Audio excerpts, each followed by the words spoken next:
ओम नमोर्यंताणं नमो सिद्धाणं नमो आर्याणं नमो वज्रायाणं नमो लोहि सव्वसाहुणम्। मंगलम भगवान वीरो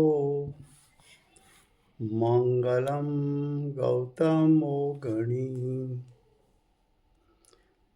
मंगलम कुंद कुंदार्यो जैन धर्मोस्तु मंगलम। ओंकार बिंदु संयुक्तम नित्यं जयन्ति योगिना कामदं मोक्षदं चैव ओंकाराय नमो नमः।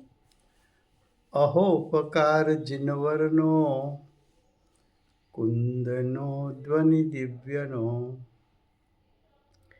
जेन कुंद ध्वनि आप्या अहो आ गुरु कहनो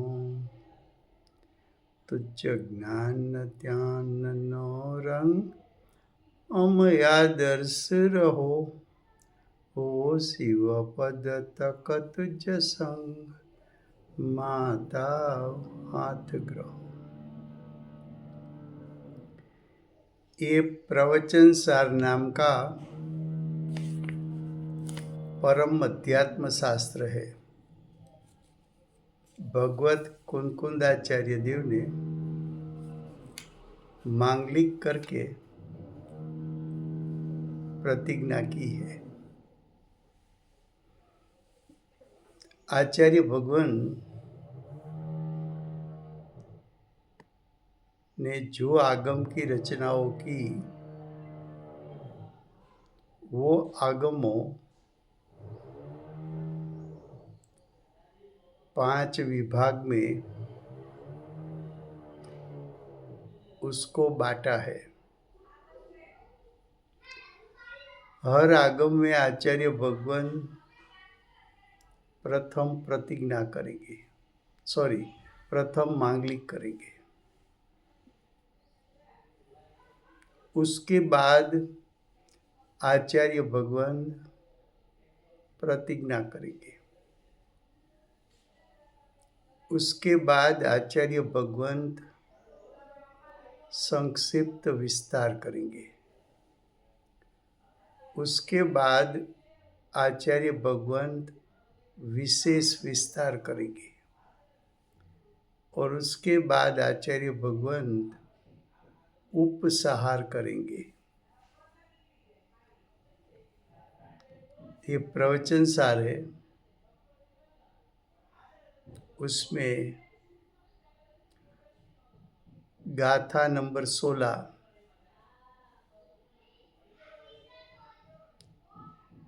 उसका भाव समझने के लिए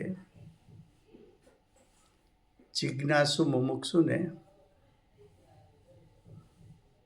बैंकॉक से कहा है 16वीं गाथा के लिए। तो देखो, ये प्रवचन सार में 1 से 4 गाथा में मांगलिक है। 5वीं गाथा में आचार्य भगवान ने प्रतिज्ञा की है। प्रतिज्ञा के शब्द हम पढ़ते हैं। विशुद्ध दर्शन ज्ञान प्रदान आश्रम को पाकर मैं साम्य को प्राप्त करता हूँ कि जिससे यानी साम्य से निर्वाण की यानी मोक्ष की प्राप्ति होती है। तो जो प्रतिज्ञा के विशुद्ध दर्शन शब्द है उसमें से आचार्य भगवान ने ज्ञेय तत्व प्रज्ञापन खोला है। विशुद्ध दर्शन शब्द का अर्थ है सम्यक दर्शन। दूसरा अधिकार सम्यक दर्शन का अधिकार है। ज्ञेय तत्व उसका अर्थ है ज्ञेय 6 द्रव्य है, तो 6 द्रव्य के श्रद्धान से सम्यक दर्शन की प्राप्ति होती है। उसके बाद शब्द है विशुद्ध ज्ञान, उसका अर्थ है सम्यक ज्ञान। सम्यक ज्ञान के लिए आचार्य भगवान ने प्रथम अधिकार ज्ञान तत्व प्रज्ञापन खोला है। उसके बाद आचार्य भगवान ने कहा कि ऐसा विशुद्ध दर्शन ज्ञान प्रधान यानी सम्यक दर्शन सम्यक ज्ञान जिसमें मुख्य है, उसका आश्रम यानी उसका अवलंबन पाकर मैं साम्य को यानी सम्यक चारित्र को प्राप्त करता हूँ। तो जो साम्य शब्द है उसमें से आचार्य भगवान तीसरा अधिकार चरणानुयोग चुल्ली का खोलने वाले हैं। उसके बाद जो महत्व की बात बताई कि जिससे यानी साम्य से, कौन सा साम्य यानी कौन सा सम्यक चारित्र कि जिसका फल निर्वाण की प्राप्ति हो। तो कि श्रेणी आरोहण करने वाले मुनिराज का चारित्र कि जिसका फल निर्वाण की प्राप्ति होती है, तो जो साम्य से निर्वाण प्राप्त होता है ऐसे सदुपयोगी मुनिराज यानी श्रेणी आरोहण करने वाले मुनिराज को मोक्ष की प्राप्ति होती है। तो जो प्रश्न है 16 गाथा का,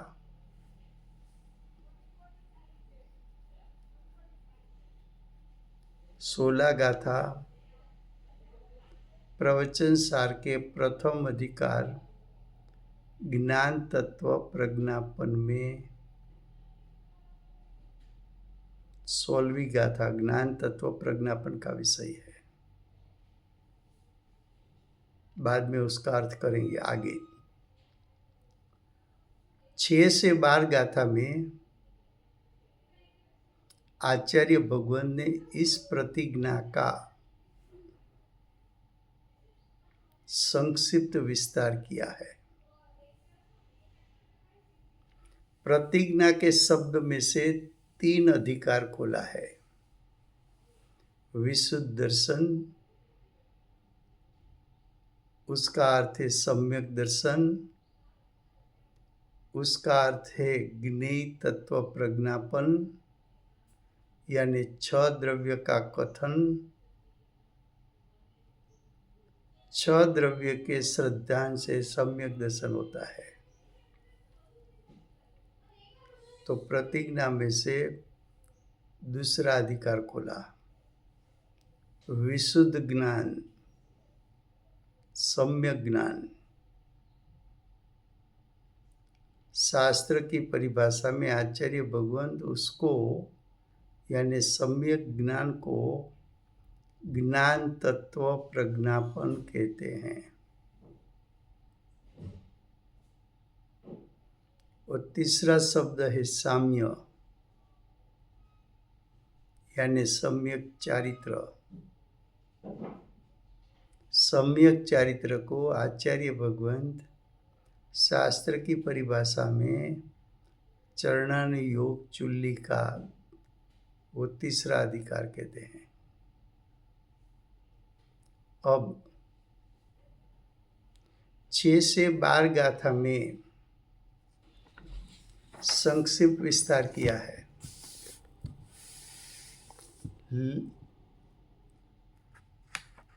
उसमें से आप 11 गाथा खोलो।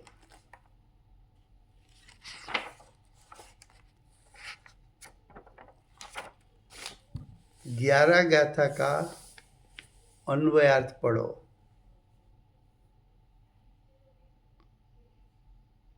उसका अन्वयार्थ है पेज नंबर 17 पर, धर्मीय परिणमा हुआ स्वरूप वाला आत्मा जो सदुपयोग में जुड़ा हो तो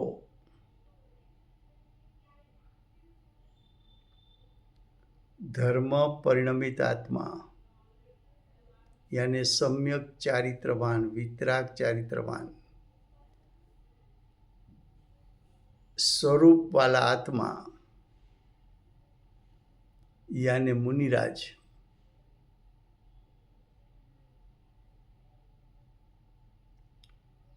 अगर सदुपयोग में जुड़ा हो तो, सदुपयोग का अर्थ है श्रेणी आरोहण किया हो तो मोक्ष के सुख को पाता है। मोक्ष में आत्मा के सुख गुण का परिपूर्ण शक्ति रूप सामर्थ्य व्यक्त होता है, यानी क्षायिक सुख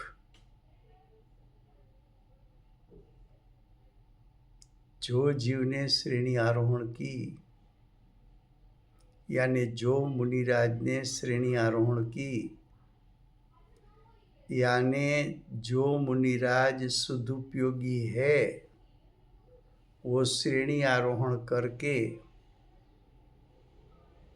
मोक्ष यानी निर्वाण की प्राप्ति करते हैं, उसको मोक्ष सुख मिलता है। तो 11वीं गाथा में जो सदुपयोग शब्द लिखा, इसलिए आचार्य भगवान ने प्रथम अधिकार ज्ञान तत्व प्रज्ञापन का पेटा प्रथम अधिकार सदुपयोग अधिकार खोला। यहाँ तो संक्षिप्त में सिर्फ सदुपयोग शब्द प्रयोग किया, लेकिन ज्ञान तत्व प्रज्ञापन का पेटा प्रथम अधिकार 13 गाथा से शुरू होता है। वहां से सदुपयोग अधिकार है। सदुपयोग के लिए आचार्य भगवान ने गाथा 13 से 20 तक वर्णन किया।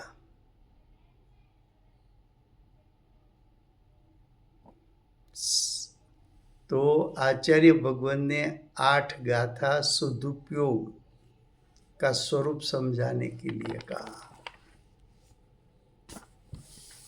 तो 16वीं गाथा जो है वो सदुपयोग अधिकार की गाथा है। सदुपयोग का फल क्षायिक ज्ञान, क्षायिक सुख। सदुपयोग का फल मोक्ष। सदुपयोग का फल निर्वाण की प्राप्ति। सदुपयोग का फल क्षायिकपणा प्रकट होना।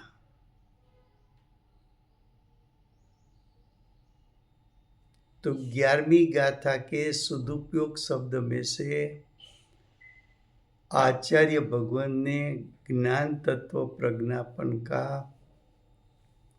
पेटा प्रथम अधिकार सदुपयोग अधिकार लिखा है। अब आप सदुपयोग अधिकार की 13वीं गाथा निकालो, वहां से सदुपयोग अधिकार शुरू होता है।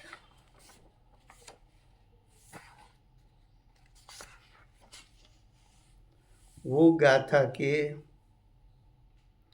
ऊपर हेडिंग है, इस प्रकार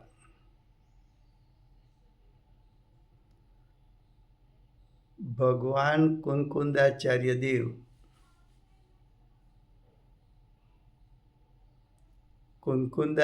देव भरत क्षेत्र के महासमर्थ आचार्य है। 6ठे-7वें गुणस्थान पर झूलने वाले, अतीन्द्रिय ज्ञान अतीन्द्रिय सुख का घूट पीने वाले महावीर भगवान की परंपरा के आचार्य, महावीर भगवान के बाद 500 साल के बाद हुए। महावीर भगवान की परंपरा का उपदेश सुनकर कुंकुंदाचार्य देव ने मुनिपणा ग्रहण किया। मुनिपणा में सर्वोत्कृष्ट पद आचार्य पद की प्राप्ति की, और आचार्य पद में भी शुद्धता के साथ जो स्वभाव था,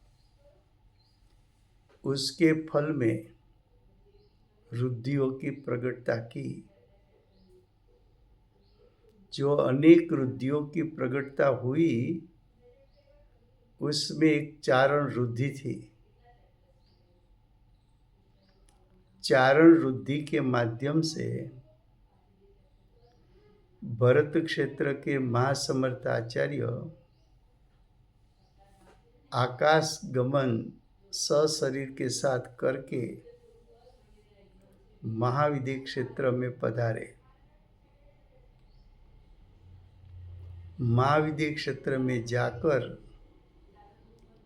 विश्वविरमान तीर्थंकर में प्रथम तीर्थंकर धर्म धुरंधर अनंत चतुष्टय के धारक दिव्य ध्वनि के दातार सीमा में रहने वाले ऐसे सिमंदर भगवान की साक्षात वाणी सुनी,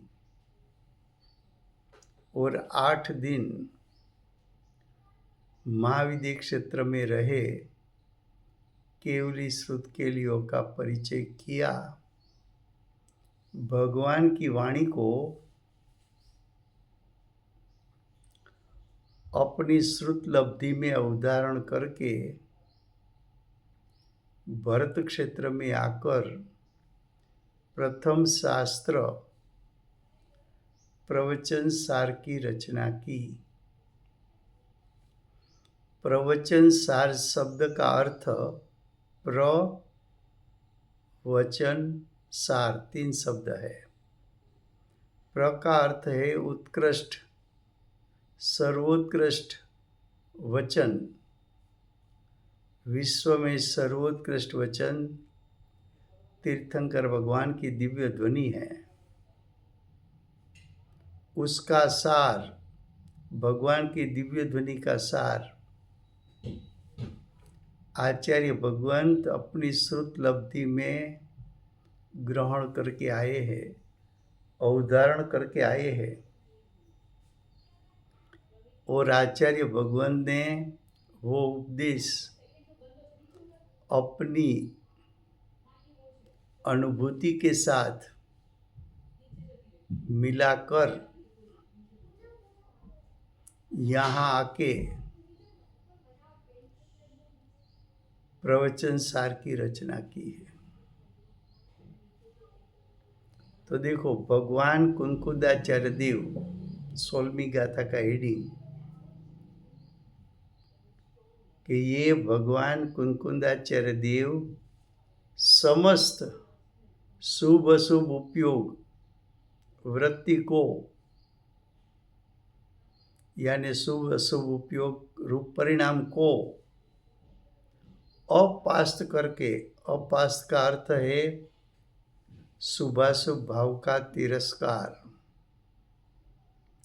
शुभाशुभ भाव को छोड़ना,